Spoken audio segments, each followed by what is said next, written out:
jelaskan terlebih dahulu sebagai pemahaman kalian konsep pertumbuhan dan perkembangan tumbuhan. Pertumbuhan dan perkembangan adalah suatu proses yang fundamental dalam kehidupan. Nah, pemahaman mendalam tentang konsep pertumbuhan dan perkembangan merupakan berfungsi sebagai budidaya dan pelestarian.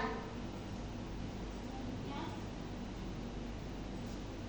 Nah, kemudian ini ada tujuan pembelajaran. Tujuan pembelajaran kita kali ini yaitu menjelaskan mengenai pengertian pertumbuhan dan perkembangan.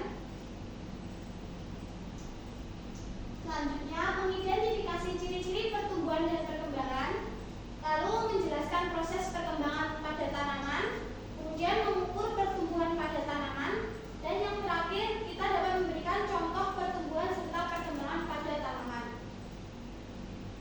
Nah, ini yang pertama ada sifat-sifat pertumbuhan tumbuhan. Yang pertama, pertumbuhan adalah peningkatan ukuran dan massa tumbuhan yang bersifat kuantitatif. Proses kuantitatif dapat diukur seperti tingginya, diameternya, kemudian beratnya, dan terjadi karena adanya pembelahan, pemanjangan, serta diferensiasi sel.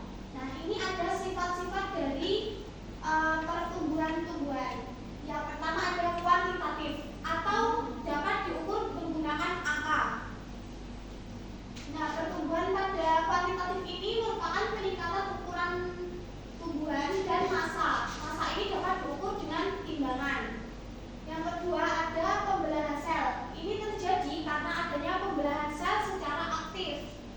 Terus selanjutnya ada pemanjangan sel.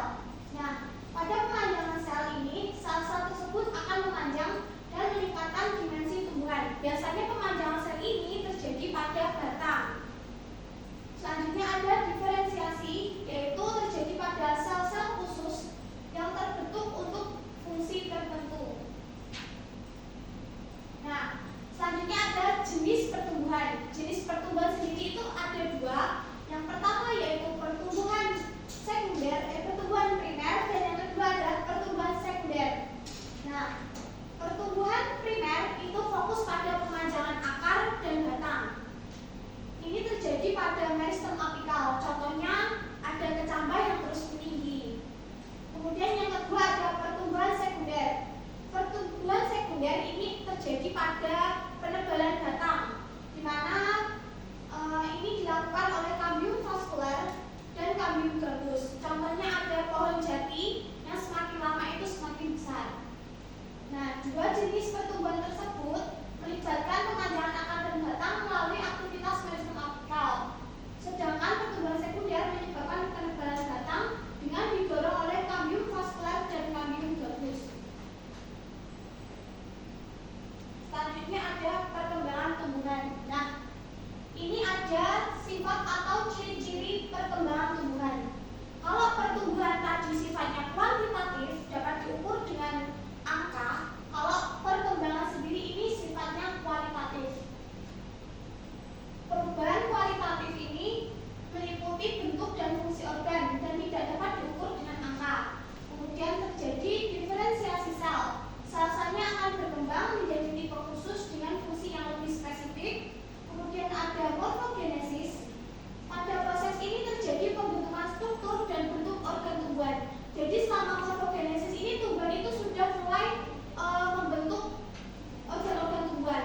Seperti ada daun, batang, seperti itu sudah mulai terbentuk di perkembangan. Selanjutnya ada organogenesis, di mana di organogenesis ini pembentukan organ-organ itu terjadi dalam berupa bentuk daun, bunga, bisa juga buah. Nah, ini ada tahapan perkembangan. Pada tahapan perkembangan ini secara umum terjadi perkecambahan, di mana biji mulai bertumbuh dan menghasilkan kecambah muda. Kemudian setelah bertumbuh, biji tersebut berubah menjadi tanaman vegetatif, di mana pada fase ini tanaman akan mulai tumbuh akar, batang, dan daun yang lebih jelas guna untuk melakukan fotosintesis atau pengolahan makanan. Nah, selanjutnya itu